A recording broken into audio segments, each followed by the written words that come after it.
শহরের এক কোণে ব্যস্ত রেল স্টেশনের ঠিক পাশেই একটা ভাঙা চায়ের দোকান ছিল। রোজ হাজার হাজার মানুষ আসত যেত, কিন্তু তাদের ভিড়ে মিশে থাকা একটা ছোট্ট ছেলেকে কেউ খেয়াল করত না। ছেলেটার নাম রাহুল, বয়স তখন মাত্র 14। তার পৃথিবীটা ছিল ওই চায়ের দোকান ঘিরে। ভোরবেলা ঘুম থেকে উঠে কোনো মতে স্কুলে যাওয়া, আর তারপর দুপুর থেকে গভীর রাত পর্যন্ত দোকানে একটানা কাজ। কেটলির গরম ভাপ, চায়ের কড়া গন্ধ আর স্টেশনের কোলাহল, এটাই ছিল রাহুলের জীবন। সে যখন চা বানাতো তখন কান খোলা রাখত। দোকানে আসা লোকজন কত কি নিয়ে কথা বলতো, মোবাইল, ইন্টারনেট, নতুন ব্যবসা, বড় বড় স্বপ্ন। এই কথাগুলো রাহুলের মনে আগুনের মতো লাগত। সে ভাবত, এরা যদি পারে তাহলে আমি পারবো না কেন? আমার শুধু শেখার সুযোগটা দরকার। ওই চায়ের দোকানে বসেই তার মনে একটা জেদ জন্মায়। একদিন সেও নিজের পরিচয় তৈরি করবে। দোকান বন্ধ হওয়ার পর যখন সবাই ঘুমিয়ে পড়ত, তখন রাহুলের আসল লড়াই শুরু হতো। বাবার পুরনো ভাঙা স্ক্রিনের একটা স্মার্টফোন ছিল ওর একমাত্র অস্ত্র। ইউটিউব খুলে সে ঘন্টার পর ঘন্টা ভিডিও দেখত। ডিজিটাল মার্কেটিং কি, গ্রাফিক ডিজাইন কিভাবে করে, অনলাইনে ব্যবসা কিভাবে দাঁড় করানো যায়, এই সব কিছু সে নিজে নিজে শিখতে শুরু করে। ওর বন্ধুরা হাসাহাসি করত, বলতো, এসব শিখে কি হবে, তুই তো সারা জীবন চায়ের দোকানেই থাকবি। পাড়াপড়শিরাও বলতো, বাপের কষ্ট না কমিয়ে ছেলে এখন ফোনে সময় নষ্ট করছে। কিন্তু রাহুল এই কথাগুলোতে কান দেয়নি। সে জানত তার স্বপ্নটা অনেক বড়।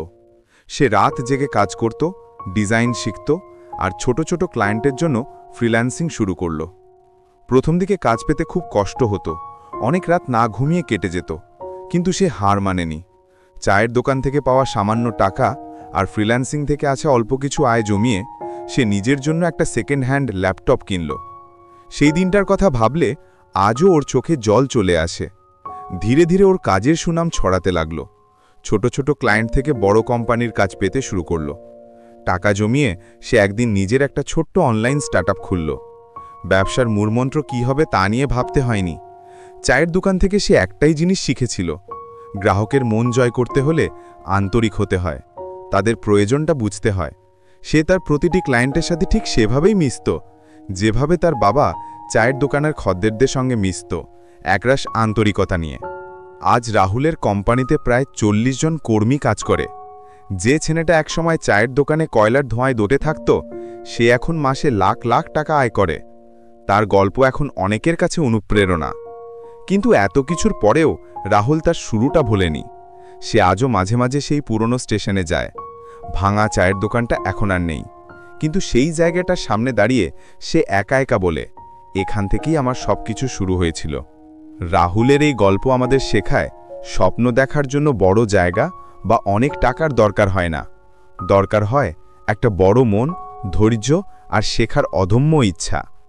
আপনার জীবনেও যদি এমন কোনো স্বপ্ন থাকে যা সবাই অসম্ভব বলে মনে করে, তাহলে রাহুলের মতো লড়াইটা চালিয়ে যান, কারণ পরিশ্রম আর জেদের কাছে কোনো বাধাই বাধা নয়। ভিডিওটা যদি আপনার মন ছুঁয়ে গিয়ে থাকে, তাহলে প্লিজ একটা লাইক দিন আর আপনার বন্ধুদের সাথে শেয়ার করুন। এমন আরও অনুপ্রেরণার গল্প দেখতে আমাদের চ্যানেলটা সাবস্ক্রাইব করে পাশে থাকুন।